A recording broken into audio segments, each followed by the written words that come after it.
Lasciami raccontare come mia moglie traditrice pensasse di potersela cavare con il suo amante. A volte le cose più piccole possono rivelare l'intera vita segreta di una persona, e nel mio caso è stato qualcosa di semplice, come un profilo Netflix che ha fatto crollare il nostro matrimonio durata 12 anni. Sai come si dice? Con il senno di poi tutto è chiaro. Ora, guardando indietro, posso vedere tutti i segnali d'allarme che ho mancato. Lasciami iniziare dall'inizio. Lavoro in una delle birrerie locali di tendenza e ci sono da 8 anni, salendo dalla linea di imbottigliamento fino a diventare vice responsabile. Mia moglie lavora in un negozio di arredamento per la casa di alta gamma al centro commerciale. Ci siamo conosciuti al college, abbiamo frequentato per 3 anni e ci siamo sposati in una splendida cerimonia circondati da famiglia e amici. Non avevamo figli, solo noi e il nostro Labrador Molly, in una modesta casa a 3 camere da letto che abbiamo comprato 5 anni fa. Per il primo decennio del nostro matrimonio tutto sembrava perfetto. Avevamo le nostre routine. Ogni venerdì era una serata per appuntamenti, cena al ristorante, al cinema o per provare un nuovo locale in città. La domenica erano le nostre giornate pigre, passate a oziare sul divano, guardare Netflix, preparare la colazione insieme e fare lunghe passeggiate con Molly nel parco. Avevamo scherzi interni e finivamo per completare le frasi a vicenda, come in una commedia romantica. Le cose hanno cominciato a cambiare così gradualmente che quasi non le notavo. Intorno a gennaio di quest'anno, mia moglie ha iniziato a restare più a lungo al lavoro. All'inizio non sembrava nulla di grave, solo un'ora in più qua e là, perché il negozio stava implementando un nuovo sistema di inventario e, in quanto venditrice senior, doveva aiutare nella transizione. Una notte, non riuscendo a dormire a causa di un mal di schiena provocato dal sollevamento di pesanti barili, decisi di guardare un po' di Netflix. Ed è allora che l'ho notato. Un secondo profilo chiamato Kitchen TV. Abbiamo una TV nel soggiorno, una nella nostra camera da letto e una piccola nel mio ufficio a casa, ma non abbiamo mai avuto una TV in cucina e non ne avevamo mai parlato. Mosso dalla curiosità, cliccai sul profilo e la sezione Continua a guardare era piena di film romantici e di quelle serie drammatiche coreane per cui un tempo lei mi prendeva in giro. Ciò che mi colpì non furono solo i programmi, ma anche quanto fossero diversi da quelli che di solito guardavamo insieme. Il nostro profilo principale era pieno di documentari sul crimine reale e speciali comici, cose che piacevano a entrambi. La mattina seguente, mentre bevevamo un caffè, le chiesi casualmente: «Ehi, che cos'è il profilo Kitchen TV su Netflix?» Non avreste dovuto vedere quanto velocemente alzò la testa e quanto il suo corpo si irrigidì, come un cervo che percepisce l'odore di un predatore. Lei rise, ma in modo forzato. Spiegò che Netflix stava avendo dei problemi tecnici e cambiò rapidamente argomento, chiedendomi se volevo ancora un caffè. Da quel momento in poi cominciai a notare altre cose. La nostra intimità era praticamente scomparsa. Dopo 10 anni di matrimonio eravamo sempre vicini, ma ora se cercavo di baciarle il collo mentre lei lavava i piatti, si allontanava. Una sera, mentre pagavo il conto di Netflix, notai qualcosa che mi fece venire il nodo allo stomaco. Le impostazioni dell'account mostravano un'email di recupero che non riconoscevo: marcuswalker9@gmail.com. Non conosco nessun Marcus e mia moglie non aveva mai menzionato nessuno con quel nome. Iniziai a notare altri cambiamenti. Un tempo lasciava il telefono sul tavolino del soggiorno senza curarsi delle notifiche, ma ora lo teneva sempre in tasca o a faccia in giù. Lo portava persino in bagno, cosa per cui un tempo prendeva in giro le sue amiche. Il profilo Kitchen TV divenne la mia ossessione. Ogni pochi giorni comparivano nuovi programmi nella sezione Guardati di recente, come Bridgerton, Virgin River e Outlander, tutte serie romantiche appassionate. La cosa strana era che questi comparivano come se fossero stati appena visti, anche nelle notti in cui lei sosteneva di essere esausta e di essere andata a letto subito dopo cena. Decisi di indagare e mi collegai al nostro account telefonico condiviso, cosa che non facevo da anni. Il registro delle chiamate mostrava decine di chiamate allo stesso numero, mentre i messaggi di testo arrivavano a centinaia. Qui la situazione divenne davvero interessante. Ricordate quel Marcus del profilo Netflix? Feci una ricerca inversa sul numero che lei chiamava e, indovinate un po', il nome che comparve fu Marcus Walker, lo stesso il cui indirizzo email era collegato al nostro account Netflix. Un giorno, mentre mia moglie era al lavoro, notai qualcosa di strano. Il nostro account Netflix veniva utilizzato su un dispositivo etichettato come Samsung TV Soggiorno. Ma noi possedevamo una TV Sony. Fu allora che mi resi conto che non stava guardando Netflix in un'altra stanza, bensì da casa di qualcun altro. I segnali si accumulavano. Iniziò a comprare vestiti nuovi, a indossare profumi diversi e il suo orario in negozio cambiava continuamente. Un giorno andai a trovarla a sorpresa, portandole il pranzo, ma una collega mi disse che aveva preso una mezza giornata libera. Curiosamente, lei mi aveva scritto dicendo che era sommersa dal lavoro. Iniziai a controllare gli estratti conto della nostra carta di credito e trovai addebiti da ristoranti di cui non avevo mai sentito parlare, sempre in serate in cui lei sosteneva di lavorare fino a tardi. C'erano anche piccoli acquisti in negozi sparsi per la città, lontani dal centro commerciale in cui lavorava. Tutto cominciava a comporre un quadro che non volevo credere. La nostra carta di credito congiunta mostrava un modello. Ogni martedì e giovedì c'erano addebiti in una caffetteria dall'altra parte della città. Poi notai addebiti nei weekend in ristoranti, quando lei sosteneva di passare le serate con le colleghe. Il colmo fu un addebito per 2 biglietti del cinema in una sera in cui mi aveva detto che stava aiutando con l'inventario. Quello che mi fece veramente arrabbiare fu che cominciò a cambiare la password di Netflix ogni poche settimane. Ogni volta che cercavo di accedere, venivo bloccato e lei minimizzava dicendo che era solo per sicurezza, dopo aver sentito di account Netflix violati. Tuttavia, ogni volta che cambiava la password, il profilo Kitchen TV mostrava nuovi programmi nella sezione Continua a guardare. Decisi di fare qualcosa che non avrei mai pensato di fare.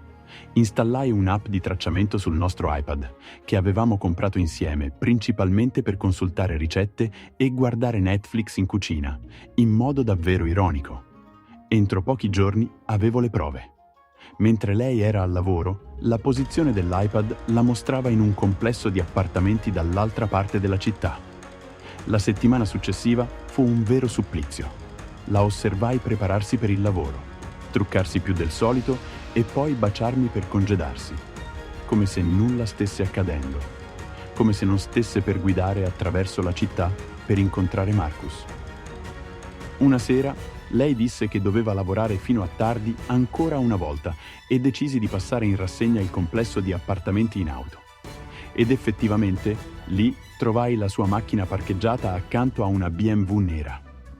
Attraverso una finestra al piano terra potevo vedere il bagliore di uno schermo televisivo, probabilmente su quel Samsung TV nel soggiorno, mentre guardava Netflix.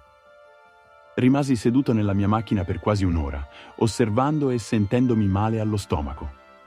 Dopo 18 anni insieme, tra fidanzamento e matrimonio, ecco a cosa era giunta la nostra relazione.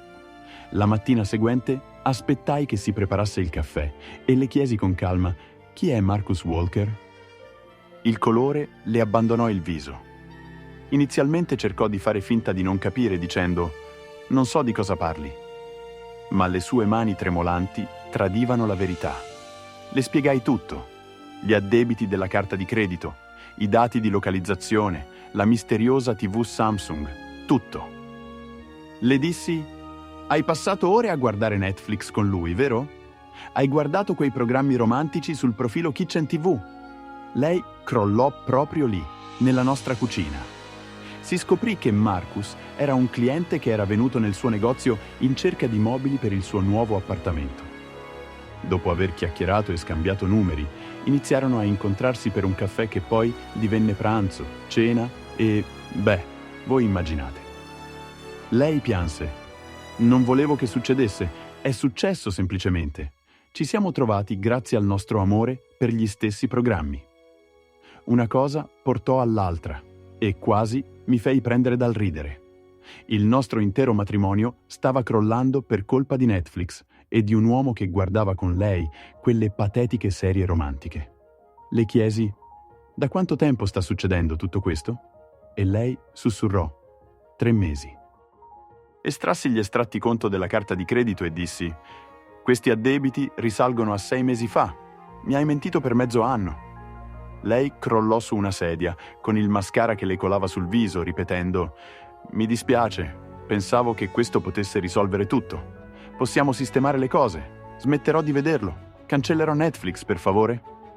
Rimasi lì a guardare quella donna che credevo di conoscere, colei che aveva condiviso il mio letto, il mio nome e la mia vita per 12 anni, e le chiesi: «Pensi davvero che si tratti solo di Netflix?» Le dissi: «No, si tratta del fatto che mi hai mentito ogni singolo giorno per mesi. Si tratta del fatto che guardi programmi con lui che una volta guardavamo insieme». Continuai: «Si tratta del fatto che hai creato un'intera vita segreta mentre io credevo ingenuamente che stessi lavorando fino a tardi». Prese le chiavi e me ne andai. Avevo bisogno di tempo per pensare. Guidai per ore, elaborando tutto, e quando tornai a casa, lei era scomparsa, lasciando un biglietto in cui diceva che stava andando dalla sorella. Nei giorni seguenti tutto fu un turbinio. Contattai un avvocato per il divorzio il primo mattino di lunedì. Il mio legale disse che avevo più che abbastanza prove, dagli estratti conto della carta di credito ai dati di localizzazione, fino ai dettagli dell'account Netflix, per dipingere un quadro chiaro. Mia moglie cercò di chiamarmi ogni giorno per 2 settimane, ma lasciai che ogni chiamata andasse in segreteria, mentre ogni messaggio era lo stesso. Lacrime, scuse e promesse di cambiamento, ma non si può cancellare il passato. Non puoi riportare indietro il tempo, non puoi tornare a guardare quei programmi insieme a un altro uomo, non puoi annullare 6 mesi di bugie. Sua sorella mi contattò cercando di fare da mediatrice, sostenendo che aveva commesso un errore e che tutti meritano una seconda possibilità. Io rise e dissi: «Un errore è dimenticare di comprare il latte, un errore è bruciare la cena. Creare un profilo segreto su Netflix per guardare programmi con il tuo amante non è un errore, è una scelta che hai fatto ogni singolo giorno per 6 mesi». Il procedimento per il divorzio iniziò a giugno e mia moglie cercò inizialmente di contestarlo, sostenendo di poter cambiare e proponendo di andare in coppia in terapia. Ma avevo tutte le prove scritte in nero su bianco, gli estratti conto che mostravano le cene fuori, i registri telefonici con centinaia di chiamate, la cronologia della posizione dell'iPad che la mostrava nel suo appartamento e persino i dettagli dell'account Netflix che rivelavano il profilo Kitchen TV attivo a casa sua. Il suo avvocato le consigliò di accettare un accordo, poiché le prove erano troppo schiaccianti. Dividemmo tutto a metà, lei prese la metà dei risparmi, io tenni la casa, ma dovetti comprarle la sua quota, e Molly, il nostro Labrador, rimase con me. Il giorno in cui firmammo i documenti, lei ci provò un'ultima volta.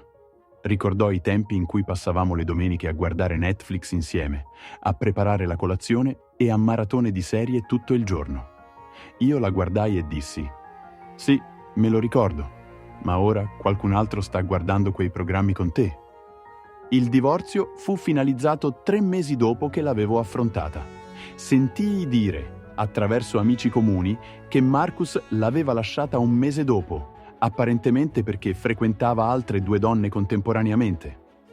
Sono passati 6 mesi dalla finalizzazione del divorzio e ci sono ancora momenti in cui mi manca la nostra vecchia vita. A volte scorro Netflix e vedo un programma che guardavamo insieme, ma non ci clicco sopra. Alcuni ricordi è meglio lasciarli nel passato. Ho cancellato il nostro account Netflix e il profilo di mia moglie subito dopo il divorzio. Con un solo click quel profilo Kitchen TV che aveva svelato tutto è sparito. È strano come qualcosa di così piccolo possa rivelare qualcosa di così grande. Alcuni dei nostri amici in comune hanno preso parte. Molti hanno fatto squadra con me quando hanno appreso la verità, mentre altri hanno creduto alla sua versione, sostenendo che fosse stato solo un errore. Ma un affare di 6 mesi non è un errore. Creare un profilo segreto su Netflix per guardare programmi con il tuo amante invece che con tuo marito non è un errore. Sono scelte che hai fatto ogni singolo giorno. Adesso sto meglio. Ho iniziato ad andare in palestra e ho ripreso alcuni nuovi hobby. Molly e io facciamo lunghe passeggiate ogni sera. A volte passiamo vicino a quel complesso di appartamenti dove l'ho scoperta e il dolore ormai si è attenuato. La settimana scorsa qualcosa di curioso accadde. Netflix suggerì uno di quei programmi che lei guardava con Marcus. Io cliccai e dissi «Non mi interessa» e andai avanti, e questo mi fece pensare che forse fosse un segno di progresso. È ironico come un semplice profilo Netflix abbia fatto crollare il suo intero castello di carte. Oggi sto uscendo con qualcun altro, niente di serio ancora, ma è un inizio. A volte le piccole cose ci salvano da una vita intera di bugie. E sai una cosa? Sono in realtà grato per quel profilo Netflix, perché mi ha mostrato chi era veramente mia moglie. Meglio scoprirlo dopo 12 anni che dopo 20. Meglio ricominciare a 35 anni che a 45. La vita va avanti e a volte migliora. Grazie per aver guardato questo video. Cosa ne pensate? Sarebbe stato possibile salvare il matrimonio se il tradimento fosse stato scoperto prima? Lasciate un like, iscrivetevi al canale e raccontatemi la vostra opinione nei commenti.